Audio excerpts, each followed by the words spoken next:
이번 시간에는 영상의 형성 과정에 대해서 알아볼게요. 앞장에서 봤듯이 액선이 인체에 조사되면 흡수, 산란, 통과하는 정도에 따라 영상 검출 장치에 이제 액선의 강도 차이가 발생하게 돼요. 그러면은 인체는 구성 요소별로 이제 상호작용 개수가 다 다른데 뼈, 근육, 지방, 공기 등으로 인체 내부가 구성이 되어 있는데, 간편하게 얘기하면은, 자, 이 인체를 구성하고 있는 요소들이 액선을 얼만큼 투과하느냐, 얼만큼 흡수하느냐, 뭐 이런 요소에 따라서 결과 형성이 되는데, 흡수 차이 결정 요소를 보면은 원자 번호, 밀도, 두께, 앞장에서 얘기 나왔죠. 그 다음에 액선 에너지. 이 얘기는 뭐냐면은 피사체를 투과한 액선의 양이 얼만큼 되느냐를 결정하는 이제 요소들이 이런 것들이 있어요. 자, 오른쪽 그림에서 보면은 이제 뮤 A와 뮤 B는 이제 감쇄율을 나타내요. 감쇄율. 가령 이제 왼쪽 부분이 두껍고 오른쪽 부분이 얇죠? 만약에 뮤 A하고 뮤 B가 같다. 다른 말로는 이제 감쇄율이 같을 때. 그러면 어때요? 두께가 두꺼우니까 여기서 들어온 액선이 이쪽으로 나가는 양이 두께가 두꺼우니까 이 부분의 피사체의 두께가 두꺼우니까 이쪽 부분에 비해서 더 적겠죠. 그래서 이쪽은 투과된 액선의 양이 작고 이쪽은 투과된 액선의 양이 많겠죠. 상대적으로. 이 현상을 이제 식으로 적으면은 IA, 투과된 액선의 양 IA는 입사된 액선의 양 I0 곱하기 exponential 마이너스 뮤 D인데, 뮤가 이제 뭐냐면 여기서 감쇄율, 그 다음 D는 이 피사체의 두께. 그래서 감쇄율과 피사체의 두께에 따라서 추가된 액선의 양이 결정이 되는 거예요. 그러면은 이제 인체 조직이 서로 다른 구성물을 포함하고 있으면은 이제 그 구성물에 따라서 감쇄율과 두께가 다르기 때문에 추가된 액선의 양도 달라지겠죠. 그걸 이용해서 이제 영상이 만들어지는 거예요.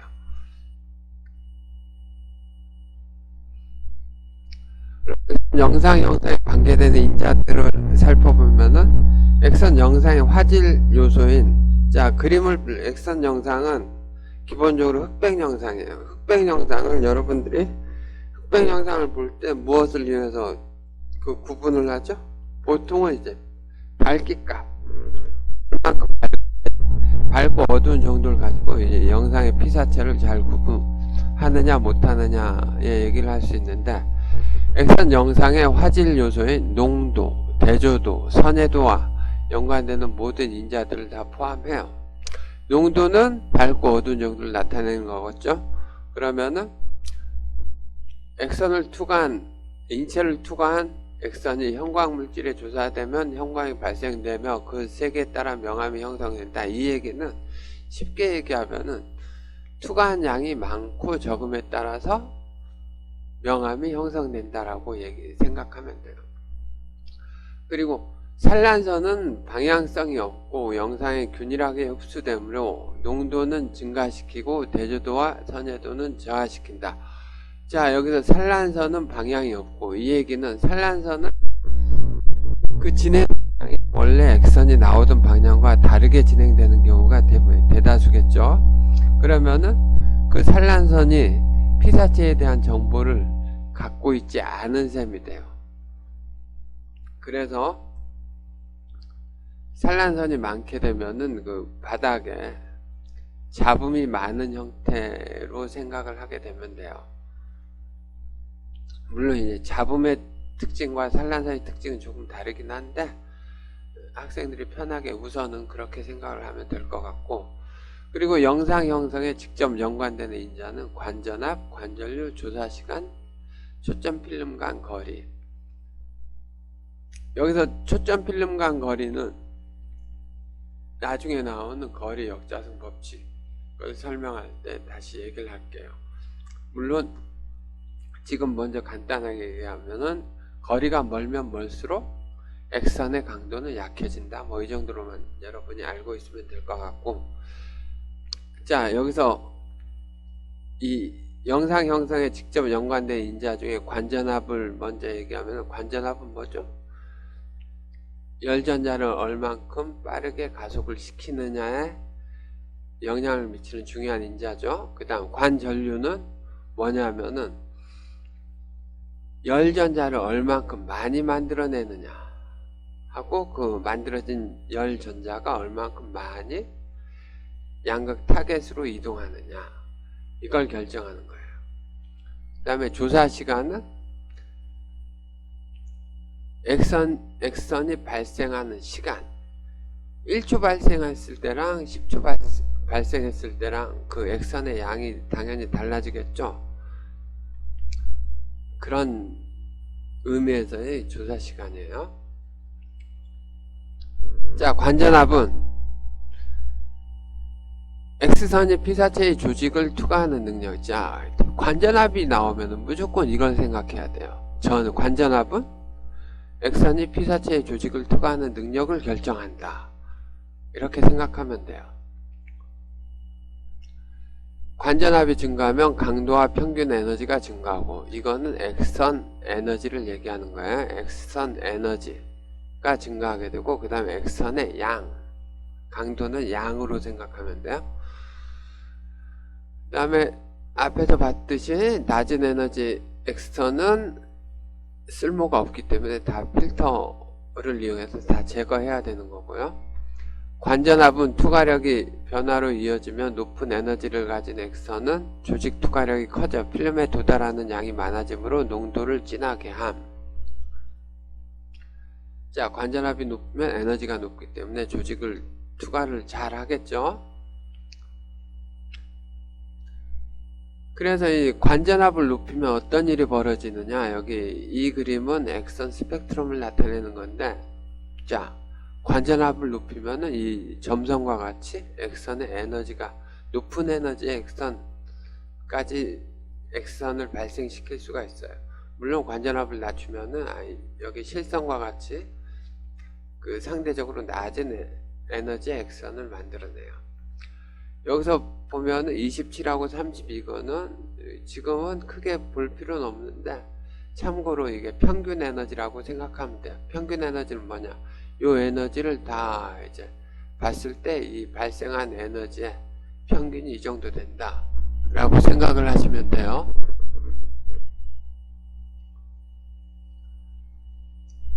대조도 생성에 방해가 되는 3요소. 자, 대조도는 뭐죠? 밝고 어두운 걸 구분할 수 있는 정도죠. 자, 그럼 밝고 어두운 것을 구분하는 것은 뭐예요? X선이 얼만큼 투과했느냐, 얼만큼 흡수됐느냐, 이걸 나타내는 거죠. 자, 투과 X선이 부족하면 필름 농도는 나타나지 않고, X선을 너무 조금 쏘면은 이제 필름에 영상이 맺혀지지, 거의 맺혀지지 않는다는 얘기예요. 그 다음에 피사체 내에서의 산란작용. 아까 얘기했듯이 산란선은 뭐죠? 영상에 필요한 정보를 갖고 있지 않죠? 그다음에 선량이 너무 많으면은 조직 구별이 어려워진다. 이거는 뭐냐면, 선량이 너무 많으면은 투과된 X선이 너무 많아서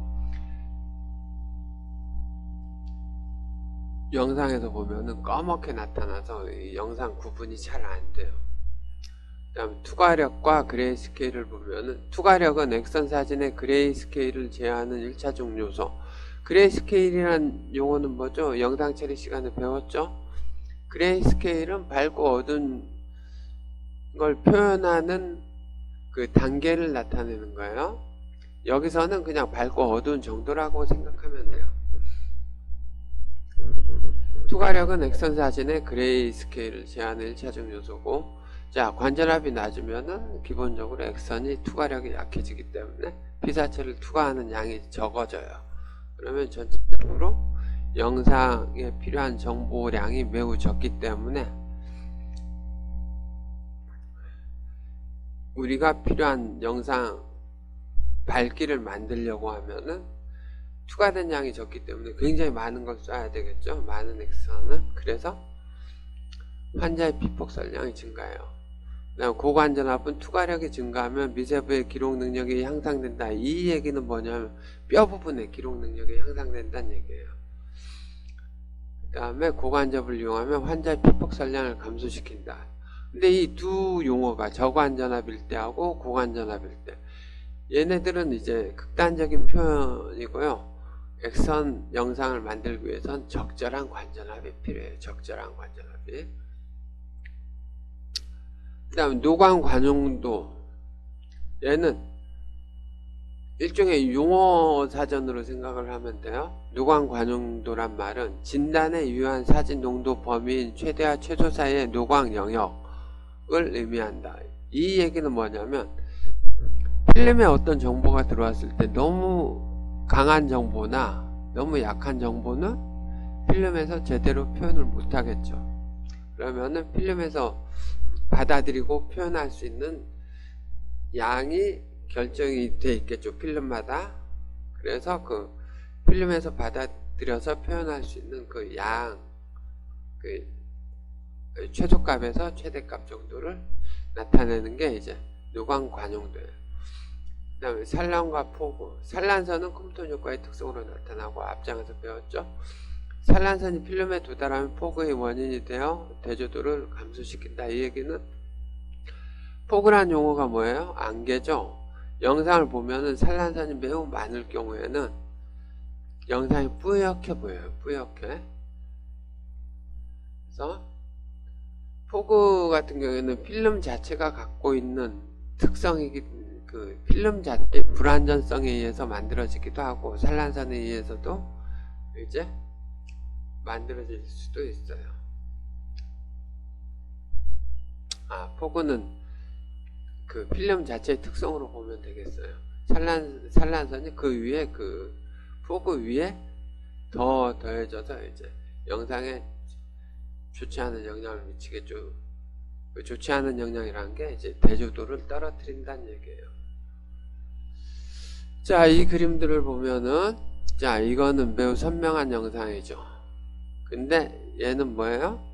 얘 좀 번짐 현상이 일어났을 때, 번짐 현상이 일어났을 때, 이렇게 경계선 부분에서 이렇게 번져 있죠. 네. 근데 이 그림은 뭐예요? 포구가 있을 때, 포구가 밑에 바닥에 뭐가 쭉 깔리듯이 일정한 값 이상으로 둘 다 형성이 되어 있죠. 이렇게 나타나는 현상을 포구라고 얘기를 해요. 자, 경계는 분명하니까 번지면 이것과 같은 번짐 현상은 없는 거죠. 자, 관전압 변화에 따른 필름 농도. 관전압이 변하면 필름 농도가 어떻게 변하는지에 대한 얘기예요. 액선관에서 발생된 선량의 75에서 80%는 피사체 내부에서 소멸되고 흡수된다는 얘기예요. 약 20% 정도만 피사체를 통과하는데, 자, 이것마저도 적절한 관전압에서 이렇단 얘기예요. 관전압이 너무 높거나 너무 낮으면은 물론 이렇게 안 되겠죠. 관전압을 높이게 되면 투과 선량이 증가하여 필름에 도달되는 선량이 많아짐. 당연한 얘기예요. 관전압을 높이면은 투과력이 강해지니까. 여기서 이제 최소의 관전압은 관심 있는 모든 조직을 투과할 수 있는 관전압 범위를 나타내며 피사체의 두께를 측정하여 관전압을 설정할 수가 있는데, 여기 삼상과 단상은 여러분들이 지금 알 수 없는 내용이라서 이 부분 넘어갈 텐데, 피사체의 두께를 센티미터로 환산해서 피사체의 두께 곱하기 2 한 다음에 그다음 더하기 25 정도 숫자를 하면은 적절한 관전압이라고 보통 얘기를 하는데, 일반적으로 보통은 이제 인체의 크기나 보통 덩치가 큰 사람과 작은 사람, 그 다음에 성인이냐 어린아이냐 남성이냐 여성이냐에 따라서 보통 이제 적절한 관전압이 일반적으로 이용되는 적절한 관전압이 대략적으로 정해져 있어요. 자, 여기서 이제 관전압 15% 법칙이 나오는데, 관전압 15% 법칙이 뭐냐면은 관전압을 15% 올렸을 때 나타나는 현상과 15% 내렸을 때 나타나는 현상을 얘기하는 거예요. 피사체가 있을 때 필름에 도달하는 액선의 양은 관전압이 15% 증가할 때 그 농도가 2배가 된다는 실험적인 결과를 나타내며, 여기서 보면 15% 증가했을 때 그 농도가 2배, 그러면 15%가 감소했을 때는 농도가 절반이 된다는 거예요. 얘기예요. 그래서 예전에 이런 얘기들은 대부분 이제 필름을 사용하는 시대에 만들어진 얘기이기 때문에 조금 애매하긴 한데, 요즘 얘기하기에는 그래도 이제 기본부터 알아야 되기 때문에 그냥 뭐 강의 내용에 들어있는 거예요. 가시농도의 변화. 가시농도의 변화는 뭐냐, 우리 사람이 영상을 봤을 때 이게 밝아졌다, 어두워졌다, 뭐 이런 느낌을 갖는 그 변화를 얘기하는 거예요. 농도의 변화가 30% 이상일 때 인간의 눈이 그 차이를 구분한다라고 보통 얘기를 하고, 그러면 30%라면은 뭐예요? 밝기가 30% 증가하거나 밝기가 30% 감소했을 때 이 얘기예요. 관전압을 15% 증가하면은 농도가 100% 증가하죠. 그러면은 100%하고 30%를 가지고 얘기를 했을 때, 자, 그럼 30%를 증가시키려면 어때요? 15%일 때 100이니까 30% 증가시키려면 약 5% 증가시키면 되겠죠.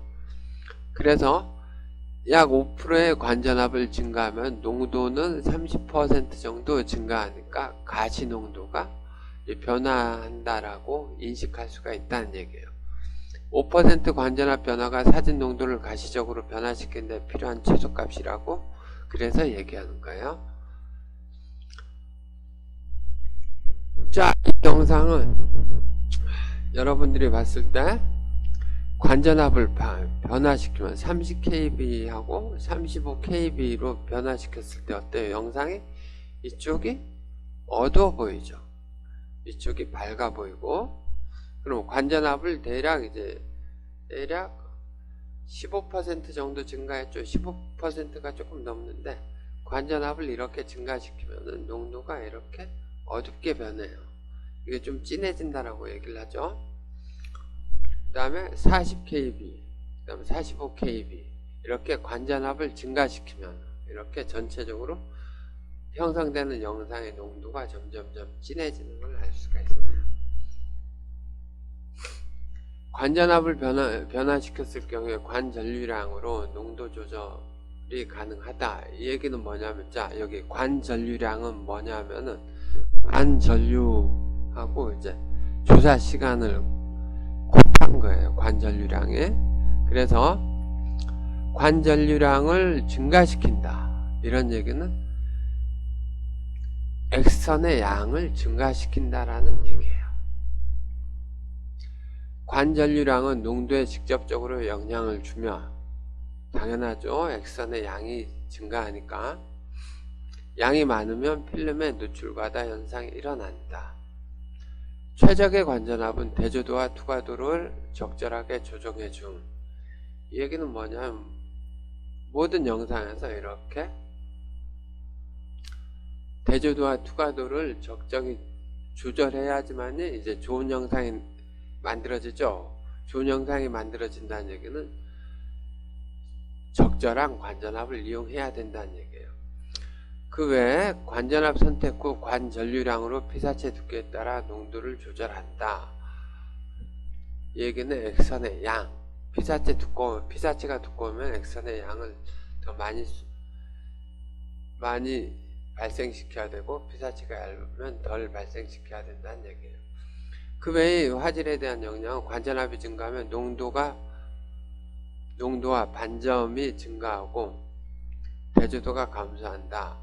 얘기는 반점에 대해서는 나중에 얘기를 할게요. 관전압을 증가하면은 기본적으로 어떤 일이 벌어지냐면은 추가하는 액선의 양이 많아지겠죠. 그러면은 관전류량을 줄여야 되겠죠. 그렇게 줄이게 되면 너무 관전압을 과하게 증가해서 관전류량을 줄이게 되면은 그 영상이 부드럽게 나타나지 않고 좀 거칠게 나타나는 그런 현상이 있는데, 거칠다는 것은 좀 잡음이 좀 많은 형태라고 얘기를 하는 게 낫겠네요. 지금 온라인 강의라 내가 설명하기가 조금 어렵네요. 이 부분에 대해서는. 일단 관전류 조사 시간. 관전류는 뭐죠? 필라멘트에서 만들어진 열전자의 양이죠. 그렇죠? 물론 이제 관전류는 관전압에 의해서도 결정이 영향을 받는데, 기본적으로 필라멘트에서 만들어지는 열전자의 양이에요. 그럼 열전자의 양은 어떻게? 필라멘트의 온도에 따라서 결정이 된다는 얘기예요. 액선관 양단에 흐르는 전류의 양으로 관전류는 정의가 액선관 양단에 흐르는 전류의 양. 그 다음에 얘는 필라멘트 가열 전압을 조절하여 열전자의 양을 조절할 수 있다. 이렇게 되어 있어요. 조사 시간은 뭐냐? 관전류가 흐르는 시간. 즉 뭐냐면 액선이 발생되는 시간. 관전류량은 단순하게 관전류 곱하기 조사 시간으로, 관전류 곱하기 조사 시간인데, 얘는 주어진 시간 동안 흐른 전류의 전체 양, 즉 액선의 양을 나타내는 거예요. 그럼 관전류량을 늘리면 어떻게 되느냐?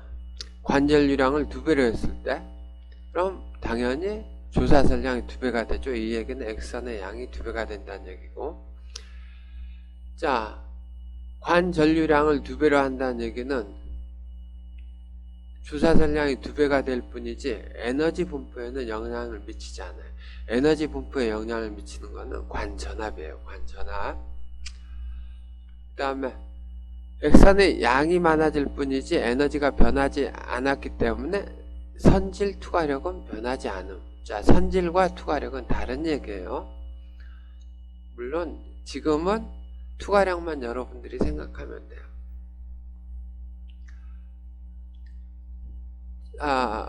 조사설량, 관전류량을 2배로 했을 때 이 그래프상에서 보면은 주어진 관전류량에 의해서 발생된 액선의 양이 이렇게 만들어졌다고 치면은 관전류량을 2배로 했을 때 이렇게 양이, 모든 에너지 액선의 양이 이렇게 2배가 된다는 얘기예요. 그럼 관전류량을 2배로 하기 위한 거는 조사시간을 2배로 하거나, 혹은 관전류를 2배로 하거나, 아니면 조사시간과 관전류를 적절한 비율로 증가시키면은 관전류량이 2배가 되겠죠. 조사시간과 관전류의 곱을 2배로 만들 경우, 이런 경우. 자, 여긴 크게 의미가 없는 용어인데, 상반법칙. 빛에 의한 사진 유지의 작용은 빛의 강도와 조사 시간으로 결정된다. 예를 들어 50mA에 10분의 1세컨드, 0.1세컨드란 얘기죠. 관전류량은 이 전류 곱하기 조사 시간이죠.